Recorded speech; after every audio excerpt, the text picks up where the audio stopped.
something was on her father's mind by the way he sighed and moaned. Oh, Daddy, I can see that something is on your mind. No, I'm fine. Sigh. Would you like something to eat? No, moan. Look, Daddy, why won't you tell me what's wrong? You're getting married tomorrow. Oh, Daddy, that's wonderful. Who is he? The ogre from the bottom of the lake. What?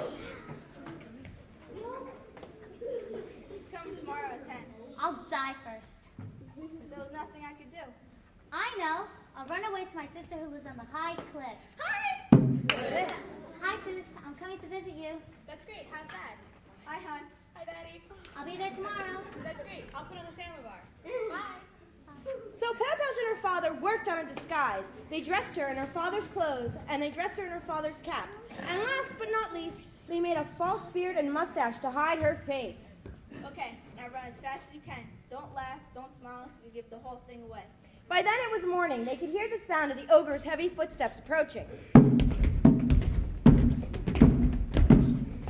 So Pampash began to run. She ran and ran, and soon she ran out of breath. But the ogre was very close behind. I am? Where? So she hid herself in the forest.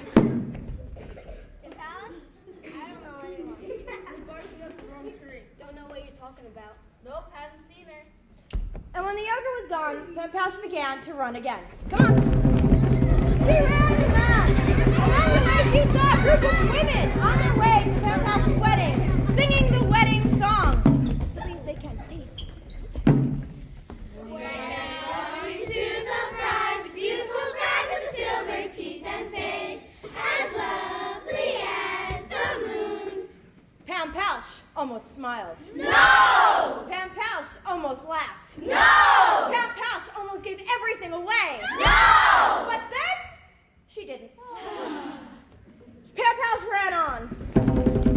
On the road, she saw a group of men. They were on their way to Pampash's wedding, singing the wedding song. We're going to the bride, the beautiful bride with the silver teeth and face, as lovely as the moon. Pampash almost laughed. No! Pampash almost smiled. No! Pampash almost gave everything away. No! But then, she didn't. Pampash ran on. She was getting nearer to the high cliff where her sister lived. Suddenly on the road, she saw an old woman. It was the witch, Vuverku, the mother of the ogre from the bottom of the lake. She was on her way to Pampash's wedding, singing her wedding song. Word. Kick it! Going to the bride, beautiful bride with silver and fish, as lovely as you.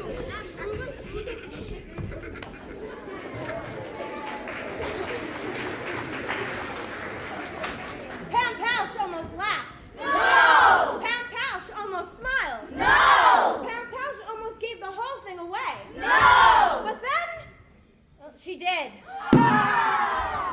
Hey, I know you. You're Pampash with the silver teeth, and you're going to marry my son. I'll die first. And the chase was on.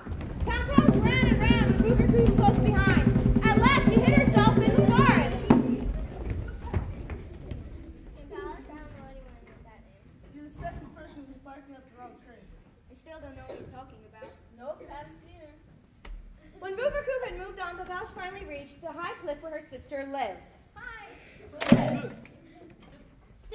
Sister. I need throw down the rope ladder. I don't have a rope ladder. Well, how did you get up there? It was such a long time ago, I forgot. Vuverku is right behind me. I'll make one. Stop for time. Hurry. So Pampash climbed a tree just as Vuverku ran up.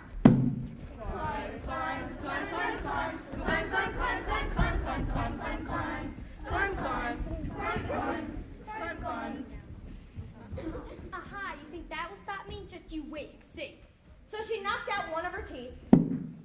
Ow. Cool. And she pulled out a bone from one of her little fingers. Awesome. And she made a little axe and began chopping away at the tree. Chip. It's a good thing old Vuverku forgot about her magic. Hey! Oh, yeah! So she turned it into a full-size axe and she began chopping away. Sister, throw down the... Where's that rope I'm spinning with thread. Just then along came a friendly bear. Da-dum, da-dum, da-dum, da-dum, da-dum, da-da-da-da-dum, da-dum. Hey, Grandma, an old lady like you shouldn't be working so hard. Well, I am kind of tired. Here, let me help. Oh, So he took the axe down to the lake. And he threw it out as far as he could. Old Hoover Coop was fit to be tied. She went down to the lake and swallowed all the water in one big gulp. She found the axe and let all the water out. And went back to chopping the tree.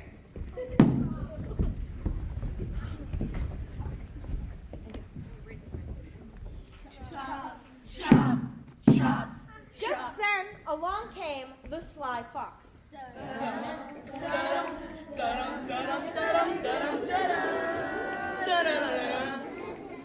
Yo, Grandma, don't you know how much a lady like you shouldn't be working so hard? well, I am kind of tired. Here, let me give you a hand. Oh, So he took the axe down to the lake. And he threw it out as far as he could. Well, old Hoover Coop was fit to be tied. She went down to the lake and swallowed all the water in one big gulp. She found the axe and let all the water out. And went back to chopping down the tree. This time, harder than ever.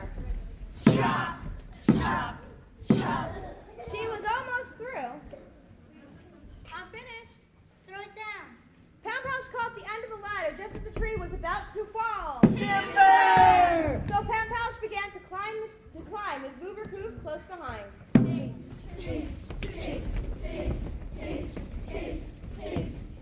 Higher and higher they climbed. Faster and faster they climbed. Oh dear, it's only macrame. On and on, Pound Pouch climbed with Hoover Coop behind. There was only one thing for Pound Pouch to do. She looked at old Hoover Coop in the eye, and she smiled. And that was the last Pound Pouch ever saw of Hoover Coop. And Pound Pouch was reunited with her sister. So, tell me every little thing. And Hoover Coop was reunited with her ogre son.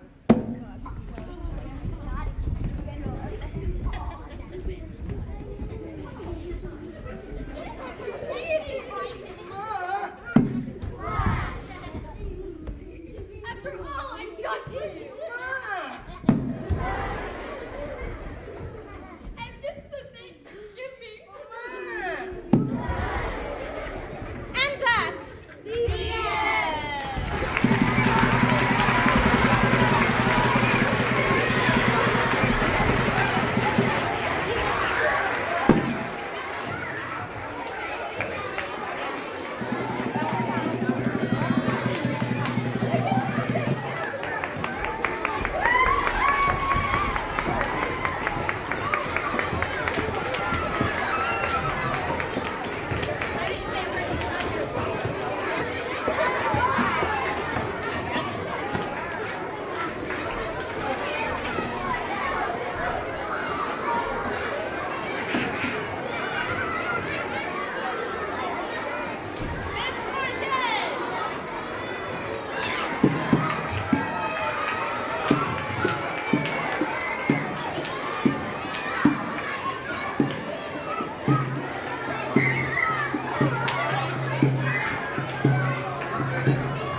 Okay, here we go. Story number 3 by Miss Forget's class.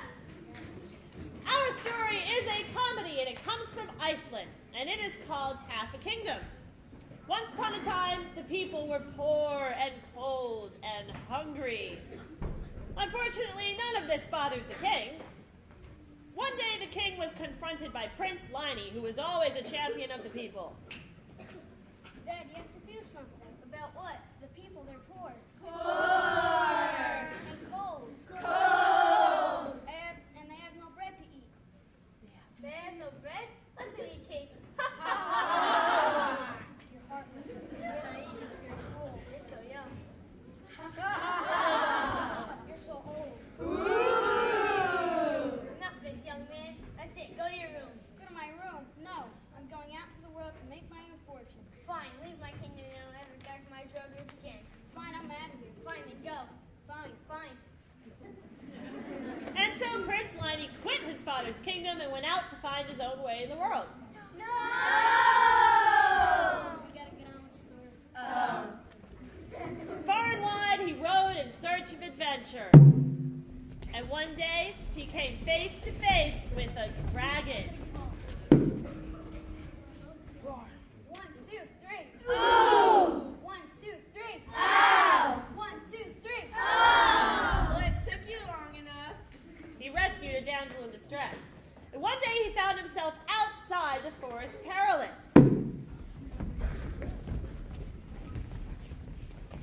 The Perilous Forest Perilous. Grr. No soul had ever entered and come out alive to tell the tale. So Prince Liney bravely approached the forest path.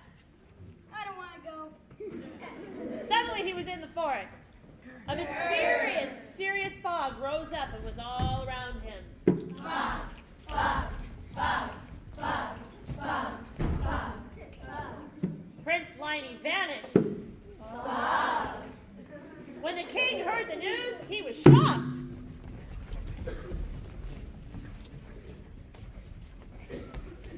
He gasped with shock. Yes. Yes. He was beside himself with grief. The king must have been upset to say what he said next. Hear ye, hear ye. Whoever finds my son Prince Liney will get half my kingdom. What did I say? You said half your kingdom. Oh. Meanwhile, far away in the poorest, coldest, and hungriest part of the kingdom lived little Signy.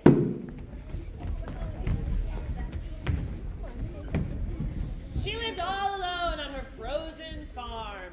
Frozen farm. Little Signy lived all alone. Of all her family, she was the only one left, and she had plenty of work to do. At the frozen dawn, she would milk the frozen cows. Boo, your hands are cold.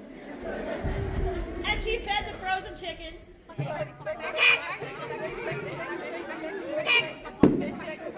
And she sheared the frozen sheep. And no hair. Signy looked forward to the evening when she would play checkers.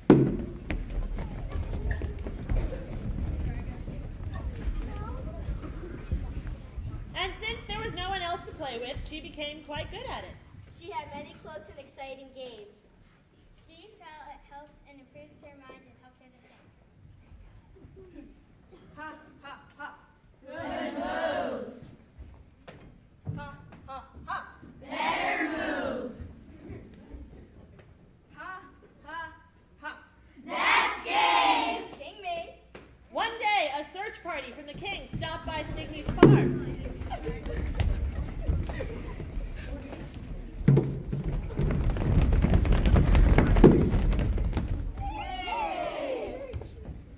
You, miss. Who, me?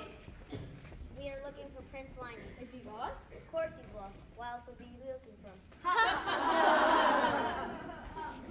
The king has offered half of his kingdom to whoever can find him and bring him back safely. Have you looked in a forest perilous? How dare you say that to me? What did I say? You said the forest perilous. She set me up for that one. Well, if you looked everywhere else, that seems the most logical place left. Don't be absurd. What, are you scared? You foolish peasant woman. Aha, you're scared. Don't waste my time. Scare your cat, scare your cat. Fine, I'm out of here. Fine, then go. Fine. Fine. So little Signy decided to try her hand at fighting the prince, and she could always use half the kingdom. So she packed her frozen lunch, her checkerboard, and her skis. and she set out into the perilous forest. Perilous. Grrr. Signy skied down the steepest and most dangerous mountainside. Mountains. Past pine trees. Pine trees. Under tree branches. Branches. Over moguls. Moguls. And over the edge of a towering cliff. Towering cliff. Where she landed outside the entrance to an enchanted cave. Full of stalagmites and stalactites. And there was Prince Liney asleep on an enchanted couch. Just when little Signy got to the prince, she heard the sound of garbled voices coming from outside the cave. Garble, garble, garble. She quickly ran and hid, and in came two terrible troll-looking sisters.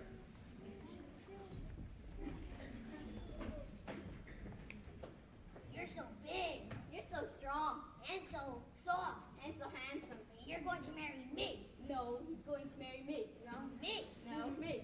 Which one of us are you going to marry? Neither of you. Why not? This is disgusting. Ha ha, disgusting. Repulsive. Ha ha. Repulsive. Rather die than marry either one of you. Oh, I've never been so insulted in my life. You better marry one of us or else. Or else what? You'll kill me? No, you'll have to marry both of us. I guess you better sleep on it. Guess you better sleep on it. Better sleep on it. Magic, magic, magic. When they were gone, Signy woke up the prince. Wow, are you a troll? No, I am not a troll. I am a woman. My name is Little Cindy. I'm Prince Lion. I know. Now listen carefully. Signy told him that he was lost in the forest perilous, and that his father had offered him half his kingdom to whoever could bring him home safely. She found him, so she was going to get half his kingdom. Got it? I'm so confused. Come on, let's go. Wait, we can't go yet. Why not? Because, now listen carefully. Signy told him that when the troll sisters came back, they would see that he was gone, and they would put a spell on him, and he would be lost in the forest perilous forever, and no one would ever find him. Got it? I'm so confused. I have to think. I know, I'll play checkers. So Signy set up for a fast game of checkers. And the prince had never seen anything like it. Ha, ha, ha. Good move. Ha, ha, ha. Better move. Ha, ha, ha. That's game. Got it? Now listen carefully. Signy told the prince that when the troll sisters come back, he was going to tell them how sweet they are, and how pretty, and how wonderful, and that he wanted to marry one of them. Wait a minute. I'm not going to marry one of those ugly trolls. No, you're not really going to marry them. Now, listen carefully. Signy told him that he was just going to say he'd marry one of them. Then he was going to find out where they go during the day, so he and Signy could follow them and really mess them up and escape. Got it? I'm so confused. Just then they heard the sounds of garbled voices coming from outside the cave.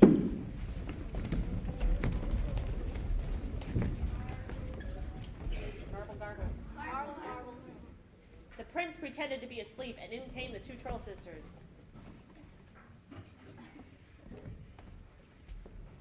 You're so big You're so strong and so soft. and so handsome. And you're going to marry me. No, me. Me. Me.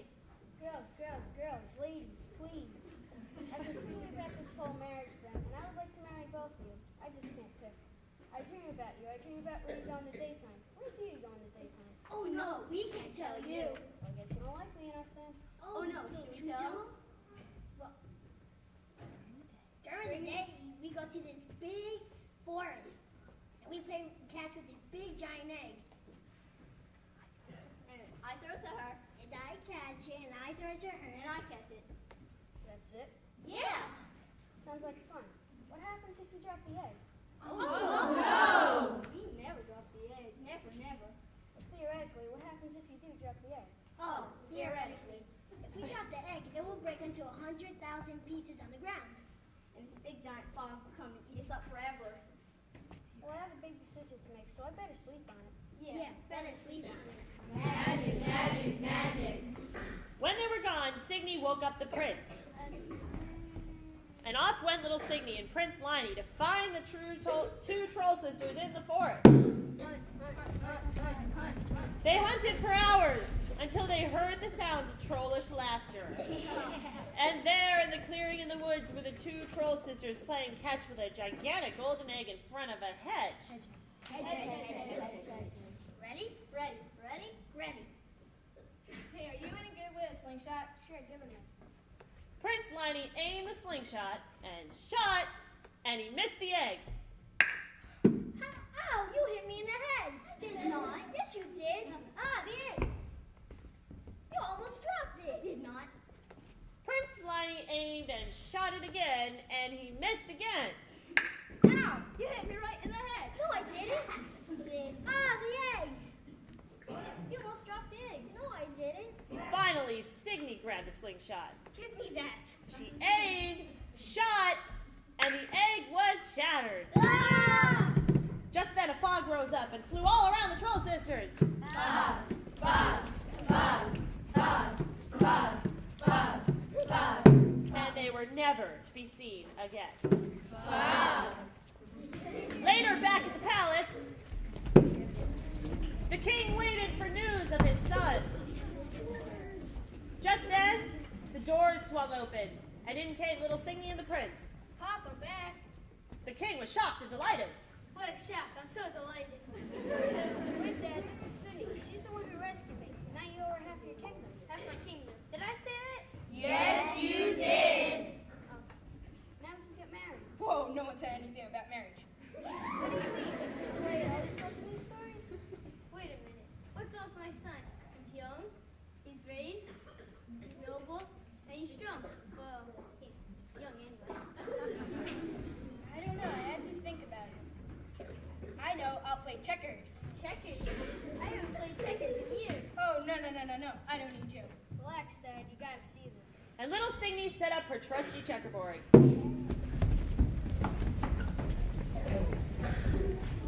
Tell us how she played, Mike. She played with swift and daring moves. All her future happiness depended on the outcome. Ha, ha, ha. Good move. Ha, ha, ha. Better move. Ha, ha, ha. That's game. Lean me. And so Prince Liney and little Signy were married, and they took over ruling half the kingdom.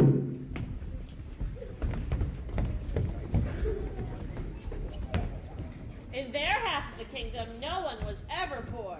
Nope. Or cold. Nope. Or hungry. Nope. In the king's half, things weren't quite so good. He wasn't quite as rich. Taxes, Your Majesty? Penny. You didn't have much food. Sandwiches again? And he wasn't as warm as he used to be. Club match? But as the king always said, half the kingdom is better than nothing. Did I always say that? Actually, no one ever really cared what you said. They were all too busy living. Happily ever after. And that's The end.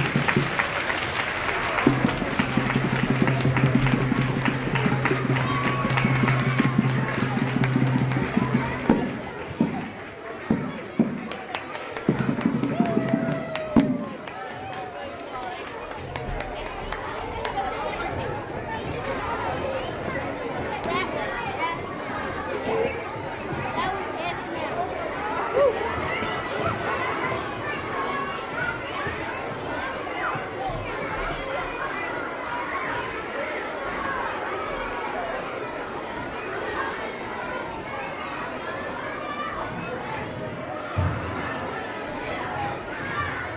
Okay, ready?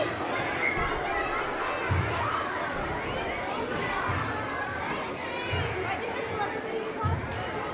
Yeah? Let's do this first.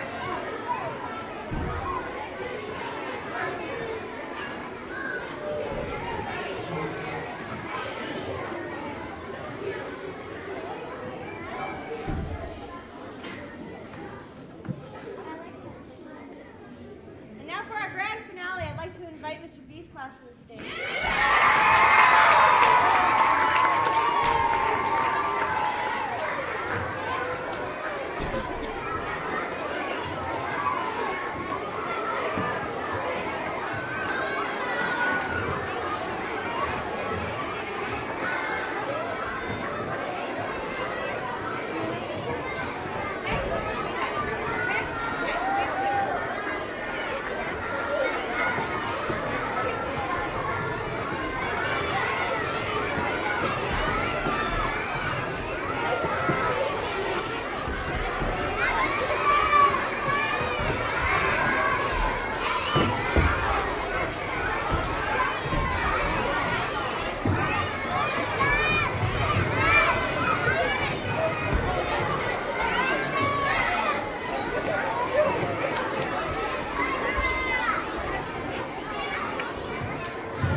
bus from India, and we call it The Pot Maker and the Drip. It shows how everything can change, and yet people can still remain the same. Once upon a time, in a small village in India, there lived a pot maker. He was a modest man who was shy and timid. Our story begins one night in the rainy season. The pot maker had left his shop and was making his way home for dinner. His donkey had wandered off, and if he didn't fight it, he would have to walk home through the mud. Where is that donkey? I can't wait to get my hands on it. Meanwhile, from the other side of town came a man-eating tiger. Roar! The tiger was looking for shelter from the rain and for a little something to eat besides. Roar! While all this was going on, the potmaker's daughter was waiting for her father to come home for dinner.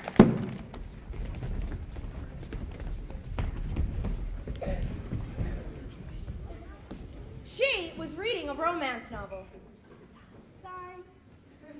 She was always reading romance novels. She read hundreds of them and memorized most of what she read.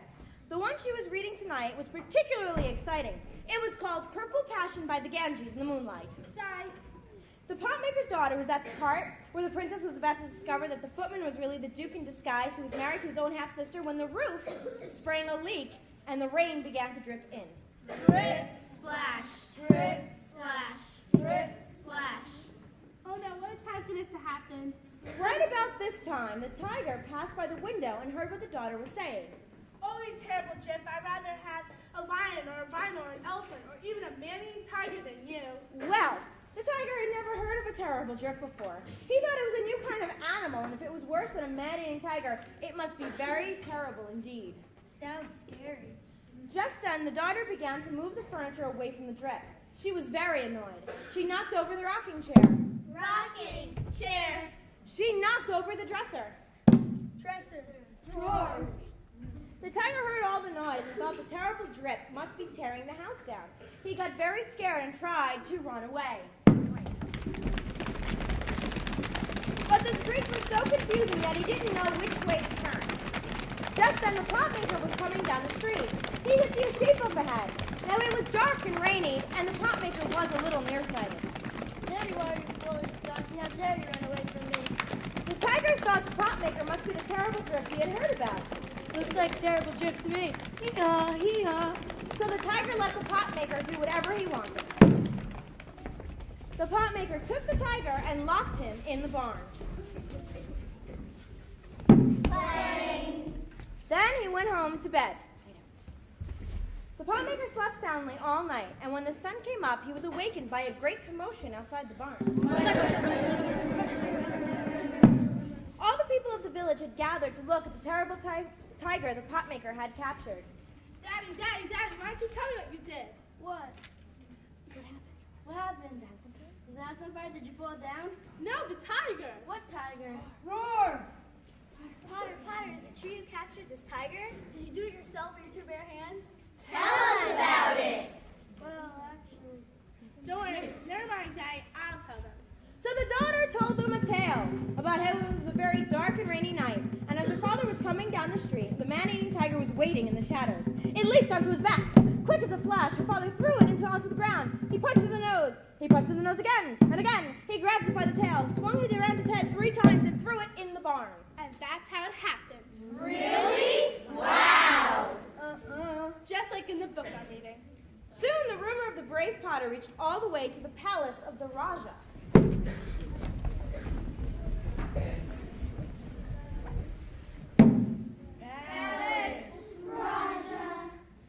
On this particular night, the Raja was relaxing. He had just finished a big dinner. It was the rainy season, and the rainy season always made the Raja mellow, as did a big dinner. The Raja decided to tell his guests the story of his first tiger hunt. It was on such a night like this that I faced my first tiger. When suddenly a messenger arrived with news of what the brave Potter had done. Roger. What? Potter in town captured a man-eating tiger with his own 2 bare hands. Really? Really? Wow. Did I remember to mention the leopard that was behind me? The Raja didn't like hearing about a braver hunter than himself, but he put on the best possible face and he called for the Potter. Call for the Potter. Potter! Showed up with his daughter. Oh, great, Roger. I don't know why you called me here. I paid all my taxes. I served in the army. I haven't done my jury duty. Never mind all that. Is it true you captured a man-eating tiger? Yeah. Well, actually. And is it also true that you had no weapon other than your two bare hands? Yeah. Well, actually. Don't worry, Daddy. I'll tell him. It was a dark and rainy night.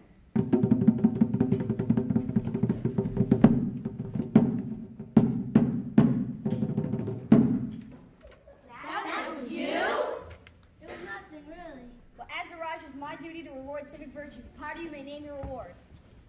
Well, I like some Gold, but I really like some silver, just a little jewels, then we could have a perfectly nice house. Gold, silver, jewels, house.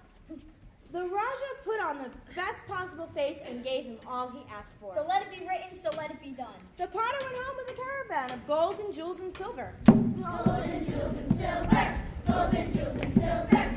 Gold and jewels and silver. And the Raja went home with the tiger. Nice kitty. Roar. Hey, where's everybody? Well, the potter went back to his pottery wheel, and the Raja went back to his palace. And for several months, everything went smoothly. But unknown to the Raja, a barbarian army was massing on the border, ready to attack the Raja's land. Crush, smash, flatten. Crush, smash, flatten. Crush, smash, flatten. Really get 'em mad. And worst of all, they were ugly. Hey! She's right, you know. Meanwhile, back at the Raja's palace. It was a soft summer night. The Raja decided to tell the story of the first time he ever went to war. Suddenly, a messenger arrived with the news of the barbarian army. Roger. What? A barbarian horde is coming over the border. They're crushing, smashing, flattening everything in sight. And worst of all, they're ugly. Okay, now I don't want anybody to panic. Panic! Everyone should just stay calm. Calm! Which one of you will lead my army? How about you? Not enough soldiers. You! Not enough supplies. Not on your life. There was only one person left. The potter. Oh. Of course, any man brave enough to capture a tiger with his bare hands can lead an army. Call for the potter. Potter! So the Raja gave the potter a suit of armor and his best chariot and horses. And some helpful words of encouragement. I'd like to be there with you, but they need me here. Go get him, Tiger. Good luck, Daddy. So he tied himself onto the chariot so he wouldn't fall out. And then he touched the reins and away went the horses. Now the horses knew that the potter was not their usual driver, so they began to run wilder and wilder. They ran over hills. Whoa! They ran through the water. Splash! They ran right into the forest and began knocking down trees left Minute the tree, minute the tree. Crash! Timber! and right. Minute another tree, minute the tree. Crash! Timber! Meanwhile, the barbarian army wondered at this strange sight. Who was this mighty warrior so angry that he ripped up the trees in his path?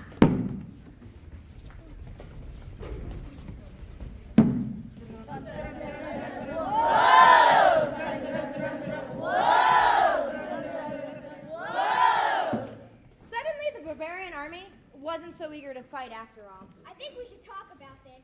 I don't think we should go to war after all. Let's examine the right and wrong here. What do we have against the potter anyway? Just at that moment, the potter rode smack into the middle of the barbarian camp. His chariot smashed it to 1,000 pieces, and the potter fell out. Where am I? You're in the enemy camp. Wait, you mean you're not going to kill us? Kill you? Why would I kill you? He's going to spare our lives. Thank you! Thank you! Thank you! You're welcome, you're welcome, you're welcome. I'm going home now. Wait, you're the mightiest warrior in the world. Let us be your followers. Approval!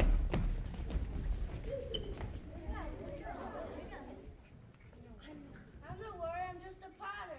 A great man is a humble man. Approval! I'm not a Raja. You're treating me like a Raja. Then we'll make you one. Approval! So they took the pot maker off in the direction of the Raja's palace. You traitor! I gave you my armor, I gave you my chariot, and this is the thanks I get? Stealing my kingdom? Well, actually... So the Raja put on his suit of armor. Well done. And he drew a line in the sand with his sword. Cross over this line, if you dare. Well, actually... Approval! What happened?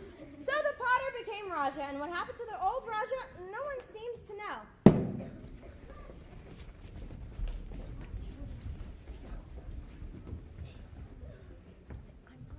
I'm not a Raja. Why are you treating me like a Raja? Never mind, Daddy. I'll take care of it. So the daughter said, in the name of my father the Raja, bring forth the food, bring forth the dancers. It was on such a night as this when the Empress of China first courted me. On the same night the Sultan of Brunei asked for my hand in marriage. But my heart really belonged to the humble plowboy. Actually, he was the Duke of Earl. He was only a duke, but I loved him anyway. Isn't love everything? Yes. Just like in the book I was reading. What was it again, Daddy? Marble fashioned by the Ganges in the moonlight. No, the other one. Oh. And as we said in the beginning, this is a story about how things can change, and yet people remain the same. Not everybody. Who is that guy? And that's... The end.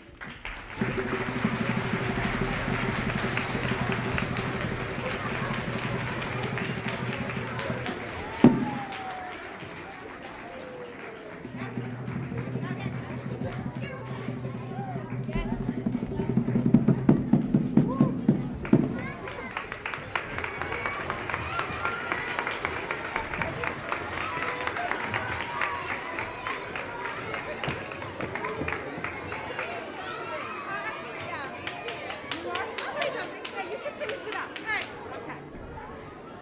Did everyone have a good time? Can I have a round of applause, please, for the singers?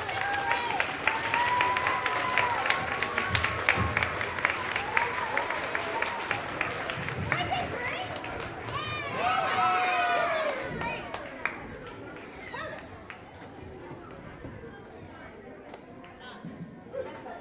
Okay, wait, we need to thank some people. We need to thank Miss Eisen and Miss Forte and Miss Campbell, Mr. Lee.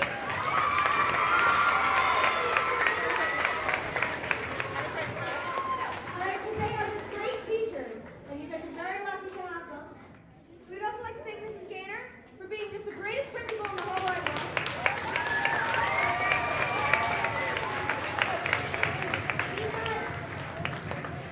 Because with her and the Board of Ed, we get to come to your school and do all this craziness with you. And where are my fourth graders? Are any fourth graders here? Fourth graders, guess what? It's your turn next. So I hope you've enjoyed it because we're going to put you through this next year. And again, I would just like to thank... And we'd just like to thank the rest of you for being such a great audience. So give yourselves a round of applause.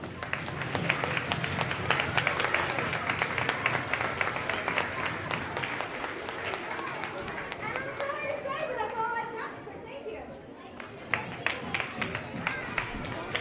Let's. Is this on? Oh, that's for the camera. I'm sorry.